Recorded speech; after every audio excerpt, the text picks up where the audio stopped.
तमाम मेरे दोस्तों को वेगीज होम किचन गार्डन में बहुत बहुत खुशामदीद। तमाम मेरे दोस्तों का और गार्डनिंग फ्रेंड्स का बहुत बहुत शुक्रिया मेरे चैनल को सब्सक्राइब करने का और मेरी वीडियोस को लाइक करने का।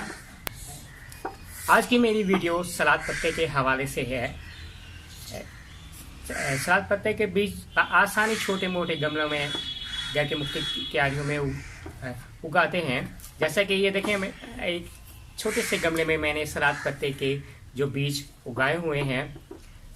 अब तो जैसे कि आपको मालूम है कि अक्टूबर का महीना शुरू हो गया है और अक्टूबर का जो महीना है बेस्ट सीज़न है, ना कि सिर्फ सर्दियों के सब्जियों के बीज लगाने का बल्कि फूलों के और फ्लावरिंग बल्ब्स लगाने का है।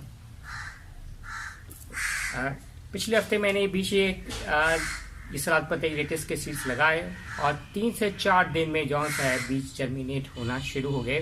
और तो इस वक्त तकरीबन हफ्ता हुआ है एक जो है ये सारे के सारे जो बीज हैं सलाद पत्ते के जो से हैं हल्के के बीज जर्मिनेट तकरीबन सारे के सारे हो गए।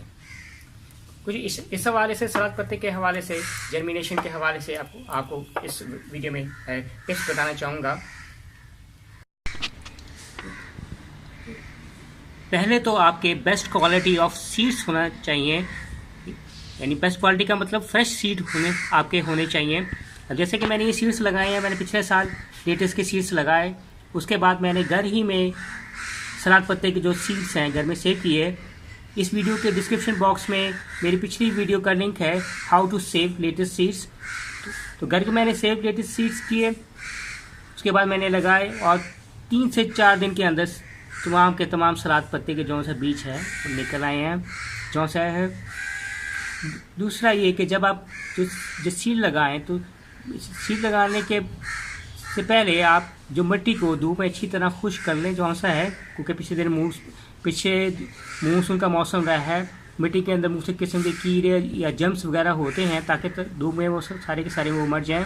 तो जिस गमले में लगाएं गमले को भी तकरीबन जो धूप में रखें ताकि इसके अंदर किसी किस्म में कोई कीड़े वगैरह ना हो।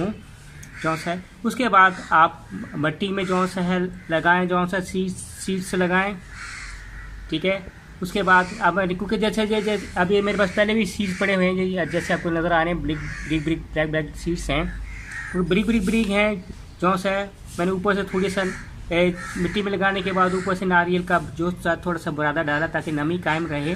अगर आपके पास नारियल का बुरादा नहीं है, आप मिट्टी के अंदर थोड़ी सी रेत मिक्स करें ताकि उसमें नमी रहे। और सुबह शाम शावर से पानी तो देंगे आप ताकि मिट्टी रहे। सुबह शाम शावर से जो बोतल में जो सा स्प्रे जो पानी डाल के आप शावर से मिस्टिंग करते रहें ताकि इसमें नमी कायम रहे। और कोशिश करें कि सुबह की सूरज की धूप बहुत ज़रूरी है, तकरीबन 4 से 5 घंटे आप सूरज की सुबह अर्ली इन द मॉर्निंग जो सा धूप में इसको रखें। जब आपके जमीन सारे के सारे हो जाएंगे, आस्ते आस्ते जो धूप का दौरानिया है वो आप बढ़ाते रहें। तो ये कुछ आपके जो टिप्स थे आपके जो सा है। तो उम्मीद है कि आपको ये वीडियो पसंद आएगी। काइंडली लाइक और सब्सक्राइब कीजिएगा मेरे चैनल को ताकि नेक्स्ट आने वाली वीडियो से आप मुस्तफ़ीद हो सकें। Bye. Asim Nawaz from veggies home kitchen garden.